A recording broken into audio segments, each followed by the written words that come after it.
आपण जर महाराष्ट्रातील प्राकृतिक विभागांचा जर विचार केला, तर जे प्राकृतिक विभाग असतात, हे प्राकृतिक घटकांच्या आधारे निश्चित केलेले जात असतात.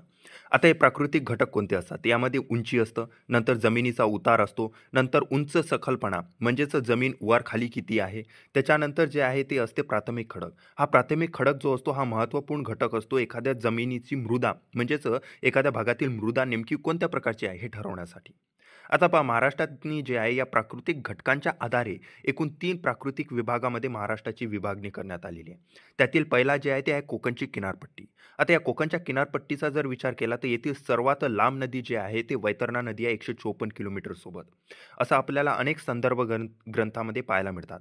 मात्र आयोगानं म्हटलेलं आहे की उल्हास नदी. त्यामुळे आपलं उत्तर आता उल्हासच असणार. दुसऱ्या महत्त्वपूर्ण जे आहे ते आहे सह्याद्री पर्वतरांग.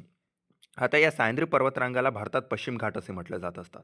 मात्र आपण या सह्याद्री पर्वतरांगाचा जो महाराष्ट्रातील भाग आहे यामध्ये विचार केलं तर कळसुबाई हे सर्वोच्च शिखर आहे. हे महाराष्ट्रातील सर्वात उंच शिखर आहे आणि यांची उंची जी आहे समुद्र सपाटीपासून 1646 मीटर एवढी आहे. अर्थातच 5400 फूट एवढी आहे. महाराष्ट्रातील दुसऱ्या क्रमांकाचं सर्वोच्च शिखर जे सह्याद्रीमध्ये आहे ते आहे साल्हेर आणि ते महाराष्ट्रातील नाशिक या जिल्ह्यातनी आहे.